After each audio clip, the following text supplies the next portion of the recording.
cell disease is a blood disorder that is inherited from both parents.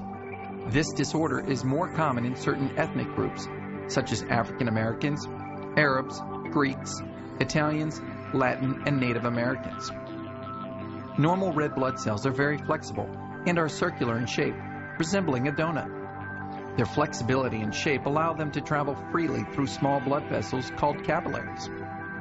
In persons with sickle cell disease, the red blood cells become crescent or sickle shaped and also become inflexible. The abnormal cells stick inside the capillaries, blocking blood flow to vital organs. Persons with sickle cell anemia can have symptoms such as yellow appearing eyes and skin, pale skin, delayed growth, bone and joint pain, increased risk for infections, development of leg ulcers, eye damage, anemia, and damage to the organs affected by the obstruction. What up, what up, what up? East Coast, West Coast, North, South, worldwide. We're on location with Molly Chin. Last time we saw Molly, what's the interview we were talking about? You just got diagnosed. We just got the news, and so how you were dealing with that. So now we like a few months later. So how you been doing and how you feeling? Say hi to our viewers. Hi guys, back again. Yeah. Becoming a regular. Yeah, I know. Not great. Wasn't great news. Mm-hmm. And I'm just holding it together, really. Mm-hmm. I guess I came in late October. Yeah. And it's about 2.5 weeks ago. Mm-hmm. And, oh Jesus. The night I got sick, I was out with two of my girlfriends. Mm-hmm. And I just had this weird spasm. Remember calling you and and asking you, if you've experienced this and that, because I've never experienced anything like it before. Mm-hmm. And that day I fell about 9 times. Mm-hmm. I mean, I thought I had the dropsies or whatever. I couldn't hold anything. I couldn't keep my legs straight. Mm-hmm. And so later that night I went in, and when I got here I told them straight up in the triage that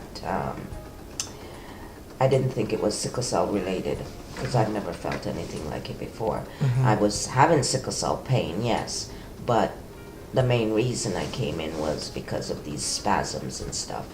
So they knew that, and by the time they admitted me, was the oncologist and all of that, the doctor came in and said they have to do some ultrasound and CT scans. And then that day, the nurse told me the doctor really wants to see you. He missed you. He was waiting. And, I leave the floor to do what I do best. Mm-hmm. And so she goes, no, he really, really wants to see you. And I go, okay, so what's the problem? And she says, they found something on the CT scan, but they're not sure what it is. Mm-hmm. And I go, okay. And then she also said that he said to ask me if I had any friends or family, that now is a good time to have them come and spend time with me. Okay. So that sort of really freaked me out. Like, why would he ask that question? Mm-hmm. Or tell her to ask that question? So he came in the next morning, and he had told me that I had a brain bleed. For those who don't know, that's a stroke in the brain. Mm-hmm. And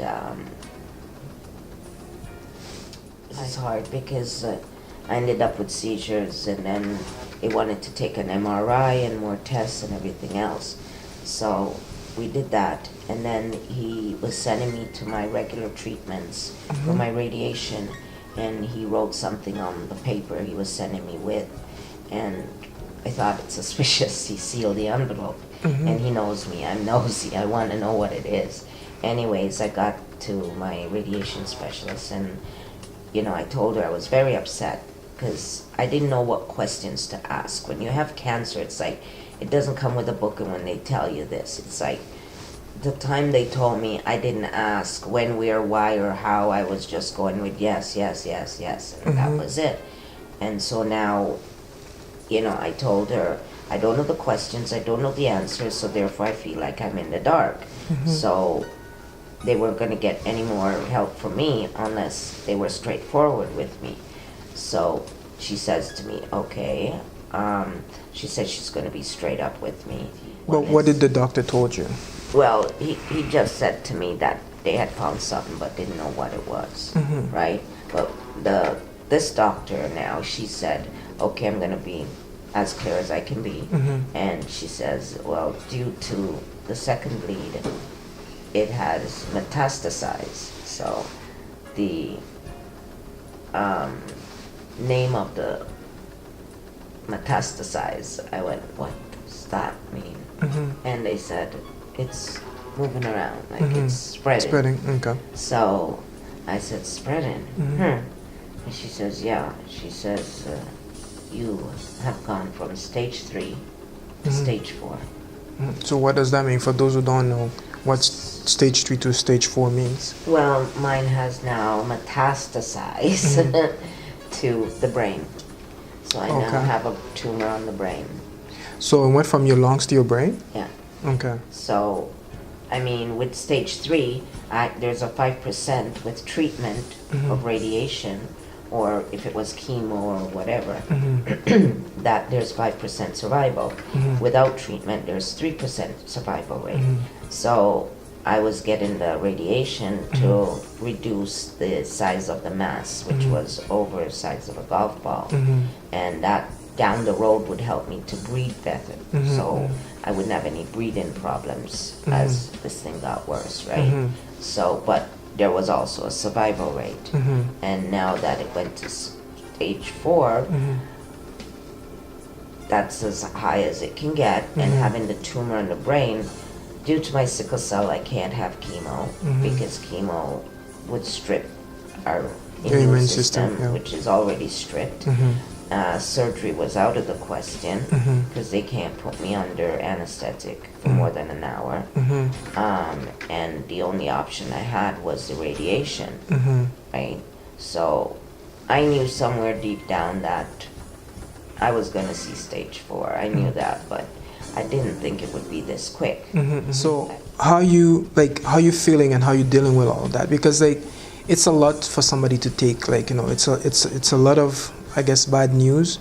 How do you deal with this? There's no manual on how to deal with bad news and things of that nature.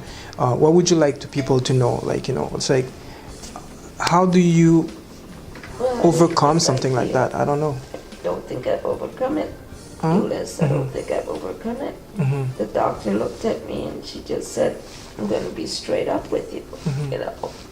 That this is at a point where there's no joy like pulling a straw and winning the long straw. There's no count in the hope. There's no, I mean, we can always have hope, but someone tells you you're going to die within a year or inside of a year. I'm not sure I'm dealing with it very well. I'm scared to go home because I don't want to have seizures and no one's there. I'm scared to stay in the hospital because it seems like every few days something go wrong. I just finished getting out of gout, something I've never experienced in my life. Having to have steroid shots in my ankles.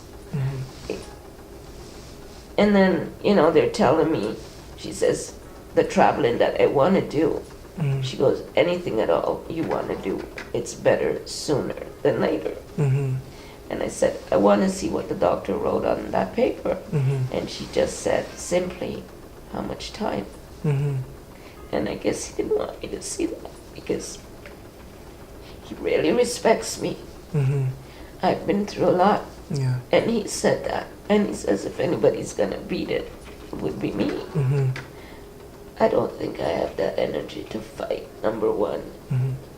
And number two, like I tell people, I've been praying and asking for death in a long time. But are you afraid of dying?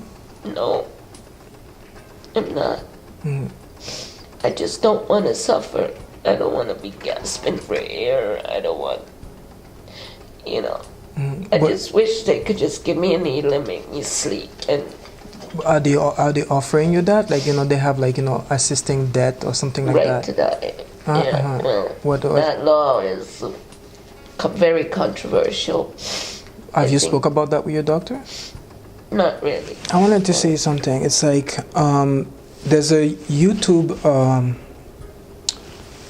I don't know, YouTube personality. Her name is Nadia or Natalia. I'm not sure of the name properly, but she has cancer and she's been fighting cancer for the last 3 or 4 years. I think she was in her 20s, early 20s when she found out she had cancer. I think she was the first person that had cancer at a young age that was broadcasting it on YouTube. She's a Canadian. She lives in Montreal. And I was looking at... No, she has just cancer. And I was going to her channel the other day. Something popped up and she was, like, you know, crying and explaining, like, you know, how she feel going through cancer. And then she has lung cancer too. And then it's she just got diagnosed stage 4. And it's kind of weird, but it's like last year for her birthday, she had made a YouTube video saying that I was happier when I had cancer. And then last year she was in remission. She didn't have, like, you know, the cancer was gone and whatever, and apparently the cancer came back. And now for her birthday this year, she was like, I wasn't trying to say that I wanted to have cancer back. It's not what I was trying to say. It's like the way that she wrote it out, it's almost like it came back to haunt her in a sense. It's like what you say in your mouth, it became what prophecy. In the universe. Yeah, kind of thing, right? So now she's dealing with having cancer back, and, you know, I think the battle is greater or you know, but she's still fighting, and she has a show. She's trying to help uplift other people with cancer and etc. etc. I would advise you to watch it as well. And shout out to Nalia, but I think she can recognize herself. But is what I wanted to say is that, you know, not to give up. It's like to keep fighting, because what you could do today or tomorrow might not only help you, but might also help somebody else. You know what I'm saying? That's true. And now you know that. And you know that better than anybody else, because you helped me when I was down, and give me, like, you know, positive outlook, and, you know, make me keep fighting. So the same thing, I'm keep encouraging you to keep fighting, not to let it go. You know, not to let go. I don't think at this point, at this moment right now today, that you're ready to go. You know what I'm saying? You still have things to do. Don't give up, and keep fighting. And then we never know. We don't know what tomorrow holds, and tomorrow, like, you know, something greater, better can come, and, you know what I'm saying, like, you know, we don't know. So you just have to keep hope alive and keep fighting until that day comes. But don't give up before the day. That's what I can give you. And you know what I'm saying? I'm glad that you said I helped you, because to me, that's, even if I only help one person, that means a lot to me. It really does. I'll make you watch one of the video. You see the comments of people saying what they think, that you've been able to help more people than you think. On that note, thanks you guys for watching. Thanks for tuning in. Don't forget to subscribe if it's the first time. Comment, share, and be blessed. Peace. It's gonna be okay. Gotta keep fighting. All right?